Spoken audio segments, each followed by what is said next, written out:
교회는 어머니의 품과 같다. 교회는 어머니의 품과 같다. 이런 제목으로 말씀을 증가하겠습니다. 사도행전 2장 42절의 말씀을 가지고 보는데요. 교회는 어머니의 품과 같다. 이런 말이 있습니다. 맞습니다. 여러분, 어머니가 건강하면 자녀들이 건강하게 됩니다. 왜 어머니들이 미역국 같은 좋은 음식을 먹으려고 할까요? 어머니가 건강해야 아이가 양질의 젖을 먹을 수 있기 때문에 그렇습니다. 교회도 마찬가지입니다. 교회가 건강함을 유지해야 세상의 빛과 소금이 되는 겁니다. 그러므로 교회의 건강과 성도의 건강은 세상을 위해서 매우 중요한 것입니다. 여러분, 물도 근원이 중요하죠. 근원.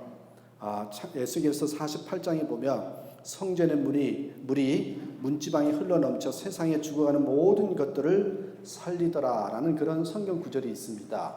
심지어 죽은 사회까지도 살리더라 그런 말씀이 있는데, 사회까지 살리는데 살리지 못한 것은 없겠지요. 바로 교회가 그런 곳이 되어야 된다는 것입니다. 물에 그런 것 같이 건강한 교회가 되어야 된다.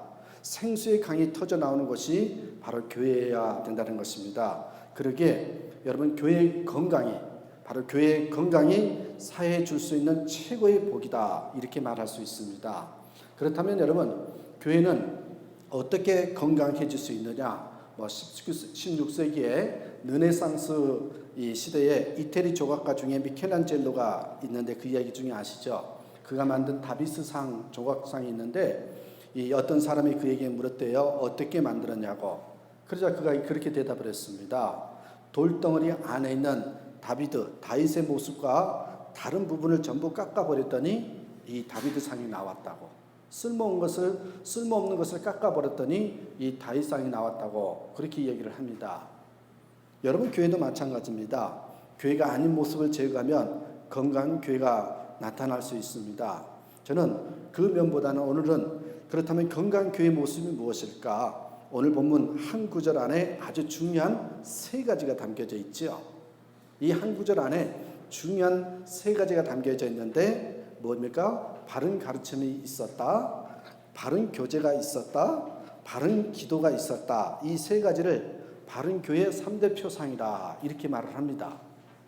아주 기초적이지만 그 한 가지 한 가지를 점검해 보면서 건강하고 좋은 교회는 어떤 교회일까 한번 생각해 보고자 합니다. 여러분, 이거는 교회 이야기도 하겠지만 한 사람 한 사람이 여러분도 교회이기 때문에 우리 건강한 신앙생활을 하기 위해서는 어떻게 해야 되는지 그 말씀도 적용이 되겠습니다. 자, 첫 번째입니다. 여러분 보십시오. 바른 가르침이 있어야 한다는 겁니다. 교회 안에는 바른 가르침이 있어야 됩니다. 여러분, 오늘 본문의 앞부분을 보십시오. 그들이 사도의 가르침을 받아. 여러분, 바른 가르침이 있어야 한다. 교회의 중심이 무엇인지를 알려주고 있습니다. 여러분, 교회에 왜 오십니까? 교회의 중심이 무엇일까요? 여러분, 교회의 중심은요, 말씀입니다. 말씀입니다. 종종 그런 말을 합니다.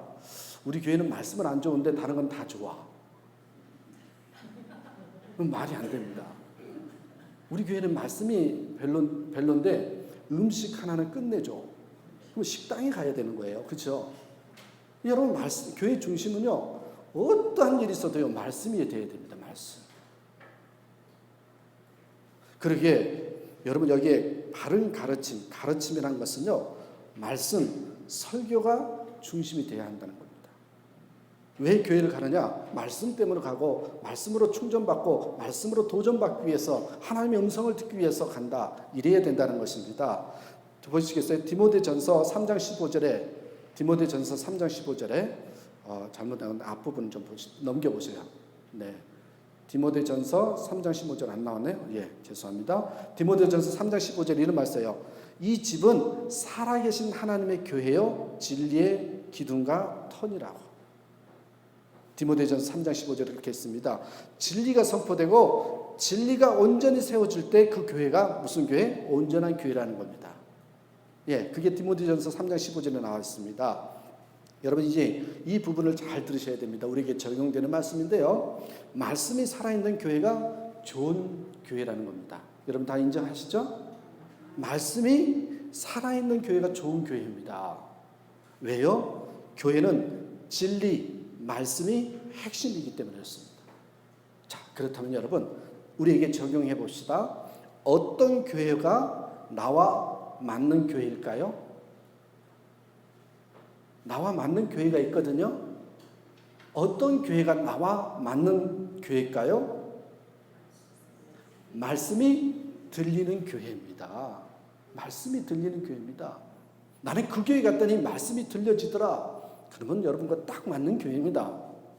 여러분, 말씀이 들리는 그 교회가 나에게 좋은 교회입니다. 진리의 말씀이 있으면 뭐합니까, 여러분? 정말 그 진리의 말씀이 있으면 뭐해요? 아무것도 안 들리면 그것은 아무것도 아닙니다. 말씀이 들려서 내 영혼 가운데 부딪힘이 있으면 성장하게 되어 있습니다. 여러분, 믿음은 역사하는 힘이 있습니다. 믿음은 들음에서 나온다고 했습니다. 그래서 여러분, 말씀이 들리고 믿음이 생기고 세상을 이기는 능력이 생기는 것입니다. 보세요. 먼저 1단계가 뭐예요? 말씀이 들리는 겁니다.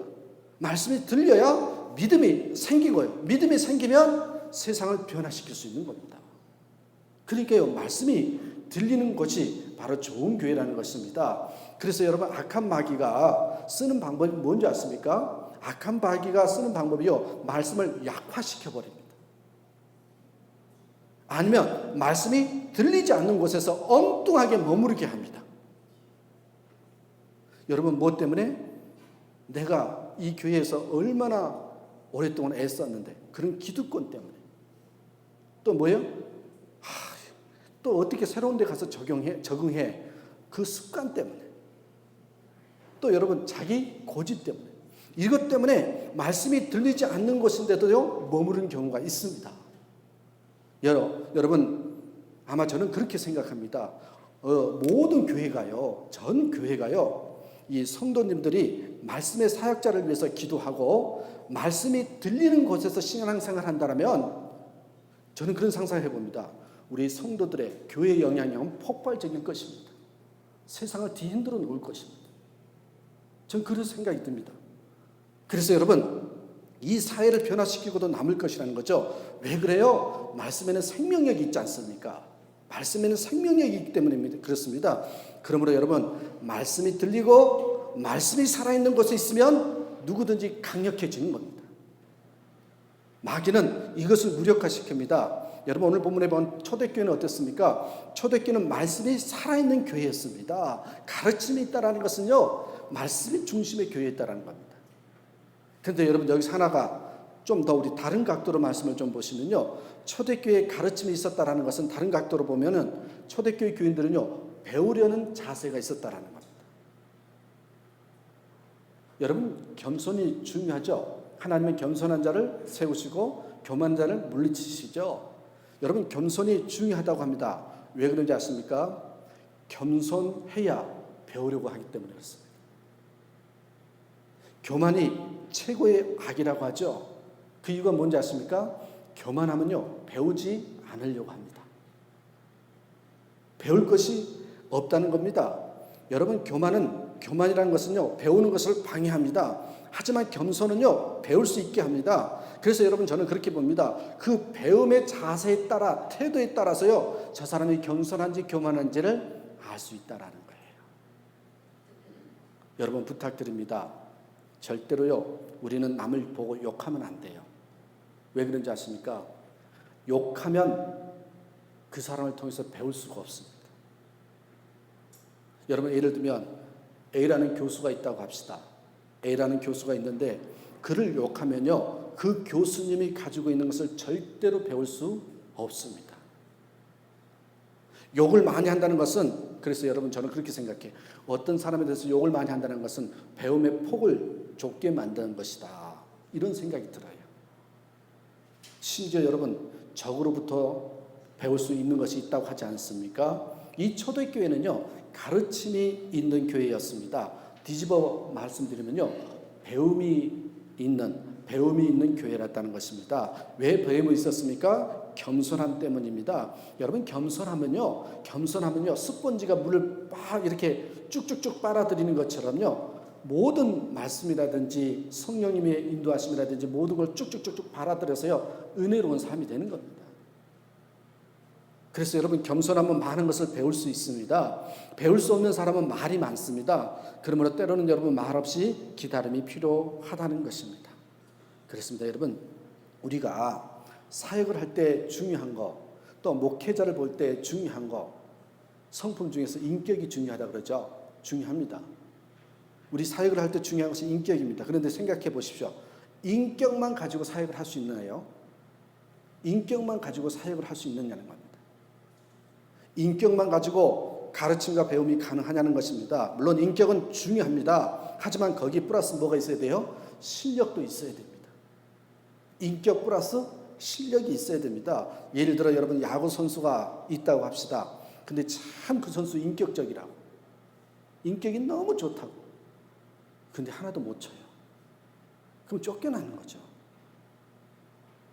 여러분 인격과 더불어 실력이 있어야 된다는 겁니다. 이건 제 말이 아니라 성경에 있습니다. 한번 보시겠어요? 예레미야 3장 15절에 보시면 제가 이렇게 가로로 해놨는데요. 내가 또 내 마음에 합한 목자들을 너희에게 주리니 그들이 지식과 명철로 너희를 양육하리라.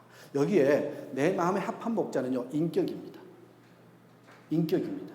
그리고 여러분 지식과 명철은 다른 말로 말씀드리면요 실력입니다. 여러분 둘 다 필요하다는 것입니다. 이 둘이 같이 가야 된다는 것입니다. 여러분 인격만 추구하다가는 선비주의로 빠질 수 있다는 겁니다. 이것만 가지고는 안 됩니다. 실력도 있어야 됩니다. 초대교회 리더들은요 물론 인격이 있었을 것입니다. 그런데 거기에다가요 지식과 명철이 또는 특별히 가르침이 있었다라는 것입니다.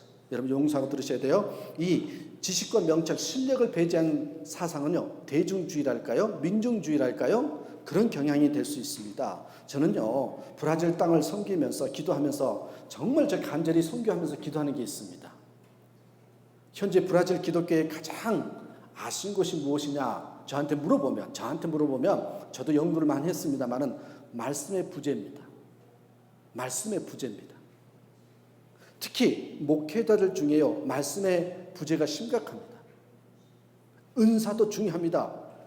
은사도 중요합니다. 그런데 거기에 말씀이 없으면 오래 가지 못합니다. 끝이 안 좋을 수 있습니다. 그러기에 저는 이 브라질 땅에도요 이 말씀의 지도자가 나와야 한다고 생각합니다. 하나님의 말씀을 선포하면 세상이 정말 뒤집어지는 역사가 일어나는 그런 말씀의 사역자가 이 브라질 땅에도 반드시 일어나야 된다.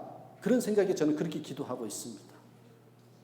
그래서요 우리 하늘교회 선교 방향의 중요한 테마가 하나가 뭐냐면 요 말씀의 지도자를 세우는 것이 아닐까 그런 마음을 주십니다. 여러분 우리 한국을 생각해 봅시다. 이 한국의 초대교회 기억나십니까? 초대교회에 말씀의 종이 있었습니다. 예를 들면 여러분 잘 아시는 길선주 목사님 이분 때문에 새벽기도가 만들어졌다 그러잖아요. 그리고 또 여러분 주기철 목사님 다 여러분 잘 아시는 분일 겁니다.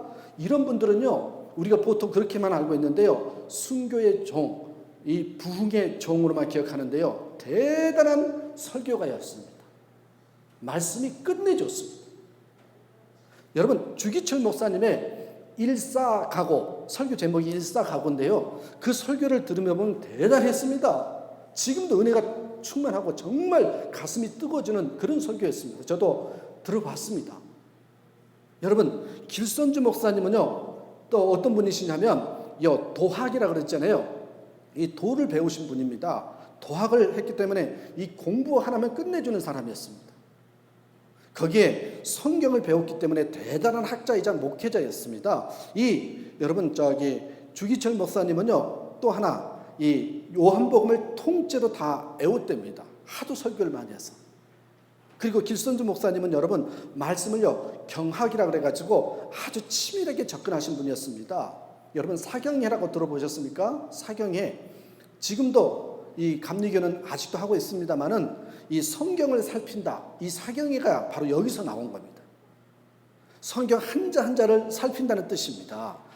여러분 아무튼 이분들 대단한 말씀의 종이었습니다. 한국에 파송된 외국 선교사들보다 한국 감성에 부합한 말씀을 증거하는 분들이었습니다. 그래서요 어떤 분들이 이야기합니다. 한국 교회는 이런 말씀의 종들이 있었기 때문에 이렇게 든든하게 한국 교회가 부흥이 될 수 있었다고. 저도 동감합니다. 맞다고 생각합니다. 그러므로 여러분, 우리는 이 브라질 땅을 섬기면서 선교를 통해서 이 브라질 땅에도 하나님의 자고로 선교할 수 있는 영적인 지도자로 설 수 있도록 기도해야 됩니다. 그래야만 가르침이 가능하고 말씀이 가능해지는 것입니다. 이게 바른 교회, 건강한 교회의 특징입니다. 그러므로 여러분, 선교의 포인트는 대중적인 부흥운동보다 지도자의 교육이 더 중요시된 겁니다. 브라질 땅에 특별히 그렇게 얘기를 하고 싶습니다. 이 말씀 운동이 절실히 필요하다는 것입니다. 여러분, 저는 1년에 한 번 정도는 중국을 갑니다. 그런데 저는요, 아마 중국 교회가 이제 선교의 중심국이 될 겁니다. 세계의 중심국이 될 겁니다. 왜냐하면 중국의 크리스찬이 1억이 넘는 데입니다. 통계적으로도 1억이 넘는 데입니다. 그런데요, 여러분 아십니까? 중국 교회 목사님들 설교 대단히 잘합니다. 정말 파워풀합니다. 그래서 저는 이 말씀이 살아있는 중국 교회가 앞으로 세계 선교의 중심이 될 것입니다. 아마 좀 모슬렘 국가도 중국이 선교하기에 가능할 겁니다. 그렇게 말씀이 있는 나라가 중국입니다. 그래서 여러분, 대중끼리 하면, 사람들이 많이 모이면 다 된다는 생각은 잘못된 생각입니다. 어느 정도는 할 수 있습니다. 그러나 나중에 엉뚱한 방향으로 가 있게 되는 것입니다. 반드시요, 어떻게 해요? 말씀의 지도자가 필요하다는 것입니다. 성경에 한번 보시겠어요? 예레미야 12장 5절에 보니까 만일 네가 보행자와 함께 달려도 피곤하면 어찌 능히 말과 경주하겠느냐, 이런 말씀이 있는데, 이게 뭐냐면 여러분, 여기 이 말씀이 보행자와 함께 달리지 말고 말과 함께 달려 이기는 자가 되라는 뜻입니다. 여기서요, 말과 뛰어서 이기는 자는 지도자를 말합니다. 말씀의 종을 말합니다. 보행자는 우리끼리만 달리는 겁니다. 고만고만한 사람들과 달리는 것입니다. 말하고 달려서 이기는 사람이 나와야 승리할 수 있다는 것입니다. 이 사람이 바로 지도자입니다.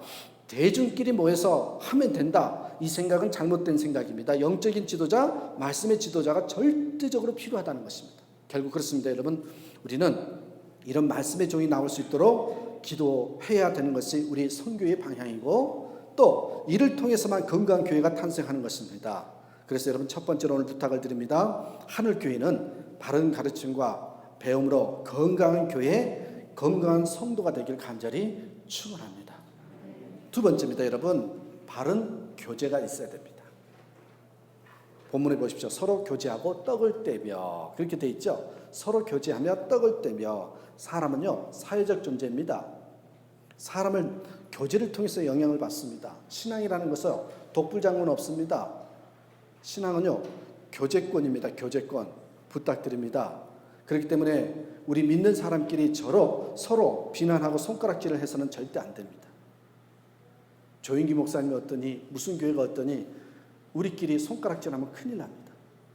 기도해야 되는 겁니다. 너는 악이고 나는 선이다, 이건 말이 안 됩니다. 교회는요, 공동체입니다. 너의 아픔이 나의 아픔이라는 겁니다. 왜요? 공동체이기 때문에, 한 몸이기 때문에 그렇습니다. 교회는요, 공동체이기 때문에 너가 아니라 가장 많이 쓰는 말이 우리라는 말을 쓰는 겁니다. 너, 나 이런 말 안 쓰고요, 우리라는 말을 쓰는 겁니다. 교회는. 우리는 이상하게 생각해요. 자기 와이프한테는요, 뭐라 그런지 아십니까? 희한하대요. 우리 와이프라고 그렇게 소개하대요. 말이 됩니까? 왜 우리 와이프예요? 내 와이프죠. 그죠? 교회를 소개할 때는요, 우리 교회라고 해야 되는 겁니다. 여러분, 교회는 공동체이기 때문에 반드시 우리라는 생각이 필요하고, 손가락질을 하고 있다는 것은요, 이미 그거 하나가 아니라는 겁니다. 여러분, 이런 재밌는 이야기가 있어요. 옛날에 고집이 센 사람과 똑똑한 사람 하나가 있었답니다. 근데 둘 사이에 다툼이 일어났어요. 다툼의 이유가 뭔지 아십니까? 고집이 센 사람이요, 여러분, 4 곱하기 7은 얼마예요? 4, 7에 28이죠. 근데 이 고집 센 사람은요, 4 곱하기 7은 27이래요. 고집 세가지고 끝까지 주장하는 거예요. 똑똑한 사람은 4, 7에 28이라고 주장하고. 이 다툼이 가당키는 한 이야기입니까, 여러분? 하도 답답한 나머지요, 똑똑한 사람이 고을 원님께 가자고 해서요, 그 둘은 원님을 찾아가서 시비를 가려줄 것을 요청했습니다. 고집센 사람은 4,7이 27이요, 똑똑한 사람은 4,7이 28이라고 두 가지 가지고 원님을 찾아갔습니다. 고을 원님이요, 원님이 한심스러운 표정으로 둘을 쳐다본 후에 고집센 사람에게 말을 했습니다. 네가 4 곱하기 7은 27이라고 말했느냐? 네, 당연한 사실을 당연하게 말했는데 글쎄 이놈이 28이라고 우기지 뭡니까? 근데요, 고을 원님이 이렇게 판결을 내렸답니다. 뭔지 아십니까? 27이라고 답한 놈은 풀어주고 28이라고 답한 놈은 곤장을 10대 치라고. 고집센 사람은 똑똑한 사람을 놀리며 그 자리를 떠났습니다. 저런 엉터리 같으니라고 하면서 떠났어요. 똑똑한 사람은 억울하게 곤장을 맞아야 했습니다. 곤장을 맞으면서 똑똑한 사람이 원님에게 억울하다고 하소연을 했답니다. 그러자 원님의 대답이 우리에게 주고자 하는 교훈의 핵심입니다. 뭐라 그런지 아십니까? 잘 들어보십시오. 4 곱하기 7이 27이라고 우기는 그런 놈이랑 싸운 네 놈이 더 어리석은 놈이다. 네, 너를 매우 쳐서 지혜를 깨치게 하기 위해서 때려넣으라고. 맞는 말이죠, 그죠? 뭐 그런 놈하고 왜 싸워요? 또 그런 놈한테 이겨서 뭐해요? 여러분 절대로 여러분 개하고는 싸워서는 안 된다 그랬죠. 개랑 달리기해서 지면요 개만도 못하고 그러니까 여러분 싸움 할 필요가 없는 겁니다. 그렇습니다. 여러분 중요한 것은 정답이 아닙니다. 교회라는 것은, 공동체라는 것은요 서로 세워주기 위해서 존재하는 것입니다. 세우는 게 중요합니다. 우리는 서로에게 많은 영향을 주고받습니다. 여러분 저는 교회라는 게 뭐라 어떤 것이라 이 교제를 생각하면 그런 생각이 나요. 우리가 차를 가다가 차가 방전이 되면 어떻게 돼요? 다른 차하고 케이블선으로 연결해서 충전을 시키지요. 우리는 특별히 교회 안에 있는 형제 자매는 저는 그런 존재라고 생각합니다. 가족이라는 것이 그런 관계입니다. 여러분 남편이 넘어지면 아내가 세워주고 아내가 넘어지면 남편이 세워줍니다. 부모가 넘어지면 자녀들이 세워주고 자녀들이 넘어지면 부모님들이 세워주는 것이 가족입니다. 가족은 비난하지 않습니다. 서로 세워줄 줄 압니다. 가족들은요 방구를 끼워도요 다 용납이 됩니다. 흠 보지 않습니다. 흠 잡지 않습니다. 저는요 우리 하늘교회를 정말 저는 이 가족목회 할 겁니다. 정말 그러고 싶습니다. 그게 제 목회 방향입니다. 이게 공동체입니다. 무슨 일이든 여러분 홀로 하는 것보다 함께 하는 것이 쉽습니다. 여러분 새벽기도 여러분 혼자 나와서 하라고 해보십시오. 결코 쉽지 않을 겁니다. 혼자 하는 것보다 여럿이 하는 것이 훨씬 더 쉽기 때문에 가능한 것입니다. 혼자 하는 것보다는 매우 힘들지만 다 같이 하면요 쉬워지는 겁니다. 그렇습니다. 여러분 신앙이라는 것은 교제권입니다. 교제권에서 가장 중요한 것은 제가 늘 생각하는 게 내가 사랑받고 있다는 것을 느껴야 된다는 겁니다. 이 사랑을 받고 있다는 느낌을 받으면 생명이 있게 되고 공동체의 그 가족은 파워가 일어나게 되어 있습니다. 저희 교회가 여러분 이제 이번에 세 겹줄 기도를 시작합니다. 세 겹줄 기도 처음 들어보시죠?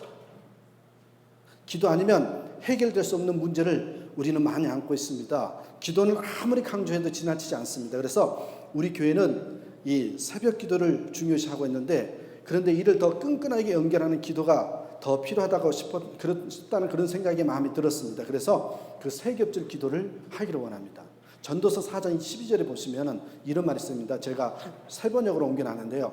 혼자 싸우면 지지만 둘이 힘을 합치면 적에게 맞설 수 있다. 세 겹줄은 쉽게 끊어지지 않는다. 그래서요 성경 말씀대로 한번 해보려고 세 겹줄 기도를 하는 겁니다. 바로요 이 오늘 바른 교제권이 있어야 된다 했잖아요. 바로요 이 바른 교제권을 만들고자 하는 것이 세 겹줄 기도를 하는 이유입니다. 여러분 셀교회를 만들어 놨는데 교제가 없어서 교제권을 만들어 보자는 의도가 있는 겁니다. 서로를 위해서 기도해 주는 만큼 귀한 것이 없기 때문에 기도로 한번 우리 교제를 나눠보자, 그런 의도에서 이 세겹적 기도를 시작합니다. 이제 이 예배가 끝나면 바로 밥 먹으러 가지 마십시오. 네? 거기 팀끼리 좀 그 자리에 앉으셔서 기도 제목을 나누시고 식사하러 가셔야 됩니다. 오늘부터 시작입니다. 그래서 2월 2일까지 한번 기도 제목 하나를 붙들고 3주 동안에 꼭 응답받을 기도 제목을 가지고 한번 우리 기도해 보자는 겁니다. 그렇습니다, 여러분. 한번 순종해 보시고 이 놀라운 능력을 경험했으면 좋겠습니다. 이 로마인 이야기라는 책이 있어요. 로마인의 이야기. 그 책에 나온 내용입니다. 로마인들은요, 처음에는요, 건물을요, 아주 아름답게 건축하려고 했답니다. 그런데 이 실력이 안 돼서 그런지 아름다운 건물을 짓지 못하니까 그 다음에 방향이 바뀌었대요. 어떻게 해요? 큰 건물을 만들기 시작했답니다. 여러분, 그 다음부터 문제가 생겼다 그러죠. 저는 교회도 마찬가지라고 생각합니다.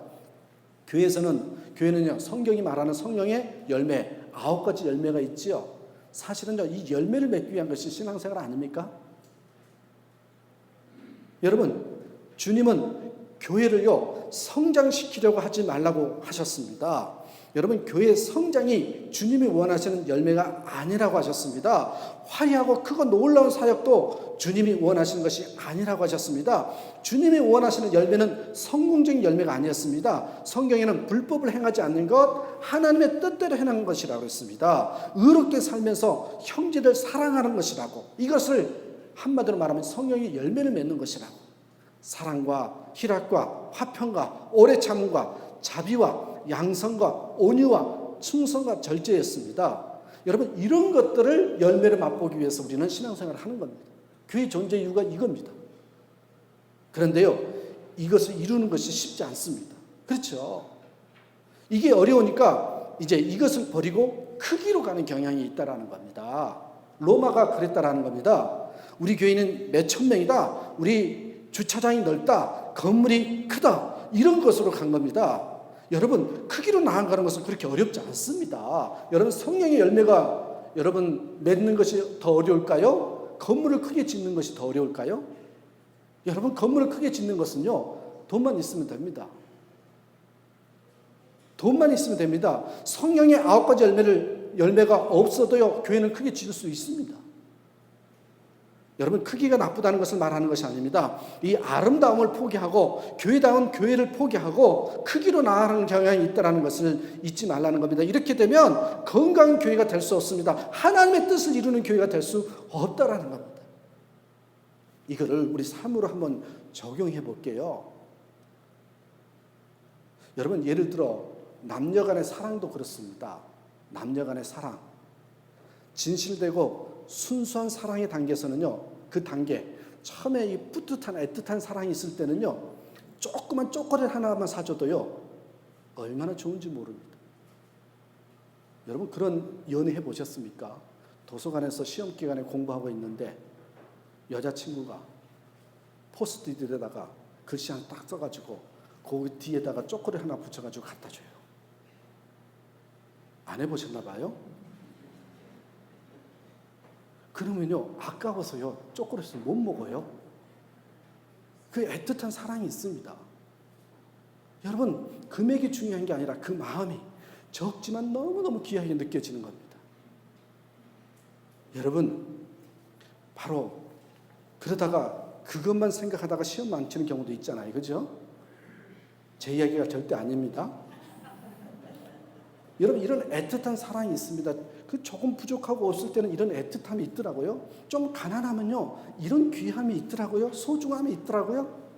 그러다가 시간이 지나서 넉넉해집니다. 그러면 그런 것이 귀하게 느껴지지 않습니다. 유치하게 생각이 돼요. 사랑이 식으면 어떻게 되는지 아십니까? 사랑이 식으면요, 비싼 것만 사주는 관계로 변질이 됩니다.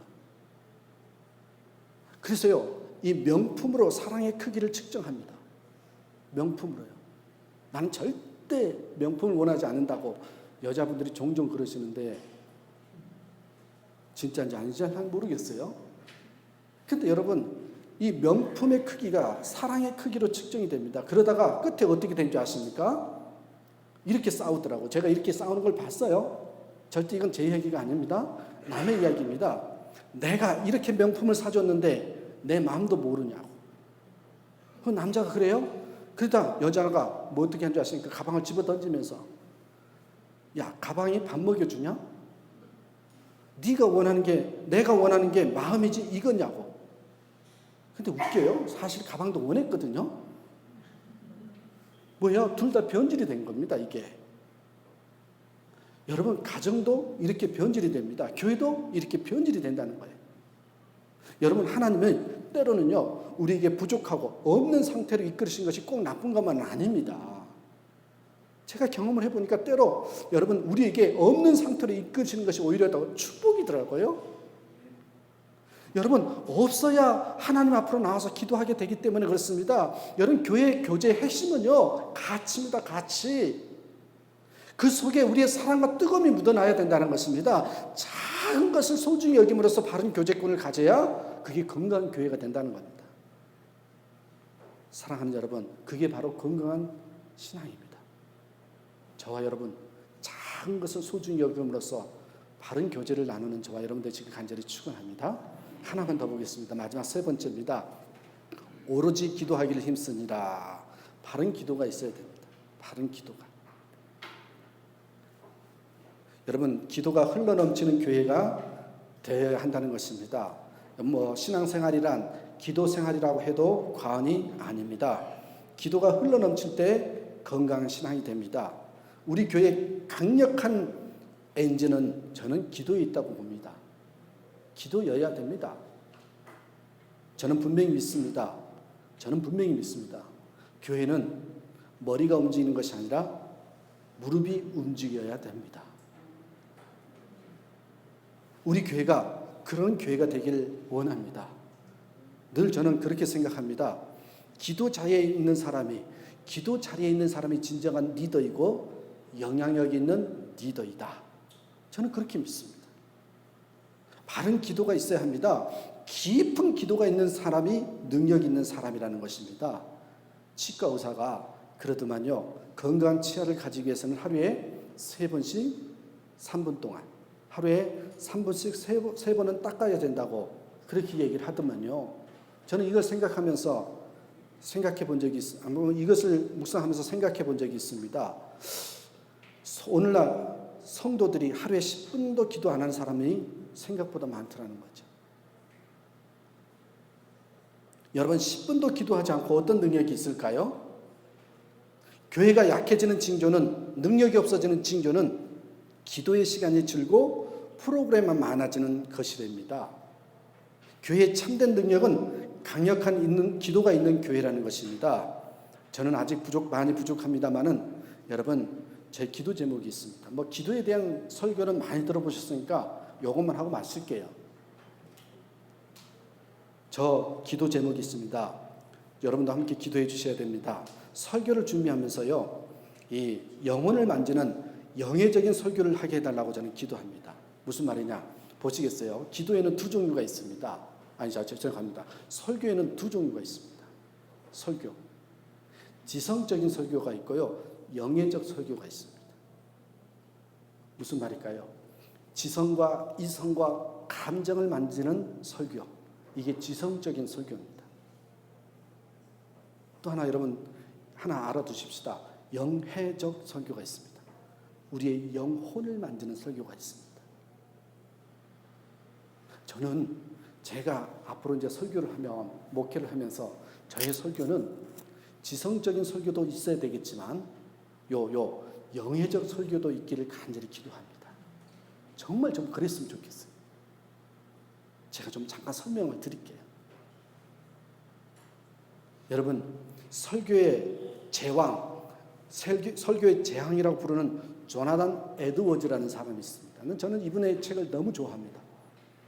조나단 에드워즈라는 분은 이 두 가지를 적재적소에 기가 막히게 조절해서 설교한 사람입니다.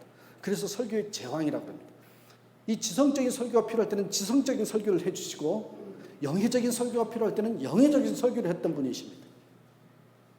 이 조나단 에드워즈 이후에 그만한 설교자가 다시 나오지 않는 이유가 뭐냐라고 얘기했을 때 점차 세상이요, 이 과학이라는 것과 이성만을 지나치게 강조하다 보니까 그것이 점점 발전함에 따라서 어떤 설교가 발전돼요? 지성적인 설교가 발전이 되는 거예요.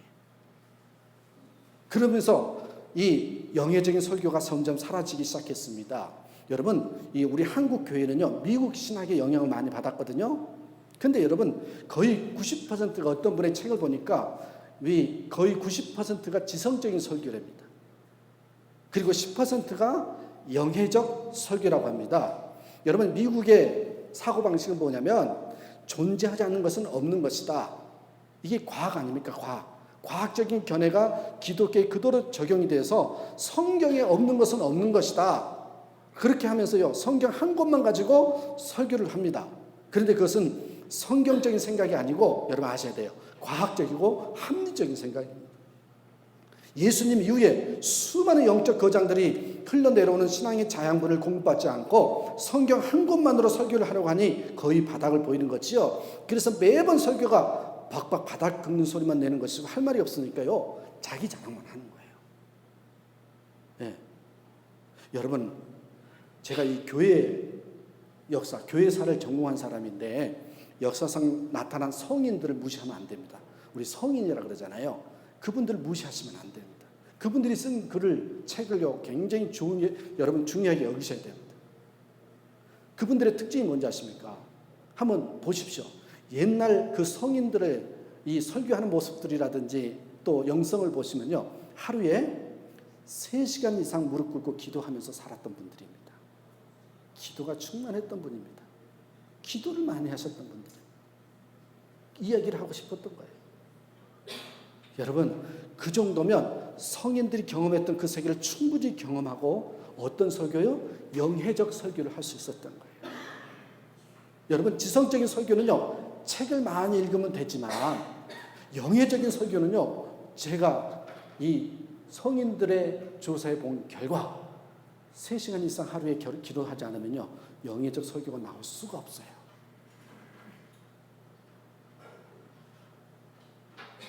그렇습니다, 여러분. 가장 뜨거웠던 시기의 기독교는요, 평생 하나님의 임재 가운데 살았던 성인들의 영향 안에 있었습니다. 반면에 종교개혁 이후에 기독교는 칼빈과 같은 개혁자들의 영향 안에 있었기 때문에 어쩔 수 없이 지성과 이성에 호소하는 과학적인 설교를 할 수밖에 없었습니다. 왜요? 종교개혁을 일으켰던 사람들이 학자이기 때문에. 그래서요, 청중이 설교를 영으로 흡수하는 것이 아니라 이 머리로 이해하려고 하는 경향이 생겼던 것입니다. 여러분, 청중을 이해조차도 시키지 못하고 다들 꿈나라로 보내는 그런 부실 설교도 문제겠지만, 소위 말하면 지성적인 설교도 못해서 자기 자랑만 하고 부실 설교하는 것도 문제이지만, 가장 강력한 설교는 여러분 영으로 흡수시키는 설교라고 저는 생각을 합니다. 그것은 깊은 기도에서 나온다고 생각합니다. 그래서 제 기도 제목이 뭔지 아십니까? 2014년부터는 여러분 설교자로서 제가 하루에 3시간 이상 집중 기도해서 하나님의 임재를 경험해서 저 지성적인 설교보다는 영예적 설교를 많이 하기를 원합니다. 기도 빡세게 해주십시오. 기도 안 하면 기도하라고 잔소리 좀 하십시오. 그래서 여러분, 정말 다른 뾰족한 방법이 없습니다. 많은 목사님들이 여러분 쓸데없는 일에 너무 바빠서 가장 중요한 하루 3시간의 기도를 하지 못하기 때문이라는 것을 저는 동감합니다. 그래서 기도하겠습니다. 저도 바른 기도, 깊은 기도를 통해서 이 영예적인 설교와 지성적인 설교가 균형 있는 그런 교회, 그런 목회자가 되도록 여러분 기도해 주십시오. 여러분, 저는 하늘교회가 바른 기도가 있기를 원합니다. 그러기 위해서는 목사부터 바른 기도, 깊은 기도, 더 구체적으로는 3시간 이상 넘게 기도해서 영예적인 설교와 지성적인 설교가 정말 균형을 맞춰서 그런 꼴을 먹이고 부족함이 없는 그런 하늘교회가 되기를 저는 간절히 소원하고 있습니다. 사랑하는 여러분, 하늘교회는 건강한 교회가 되기를 원합니다. 그러려면 여러분 오늘 뭐라 그랬습니까? 말씀이 들려지는 바른 가르침과 배움이 있어야 됩니다. 여러분 또한 혼자가 아닌 함께 신앙생활하는 그런 바른 교제권이 있어야 됩니다. 그리고 세 번째는 뭡니까? 깊은 기도, 바른 기도가 있어야 됩니다. 그런 신앙을 소유하는 저와 여러분 또 우리 하늘교회가 되기를 간절히 축원합니다. 기도하겠습니다.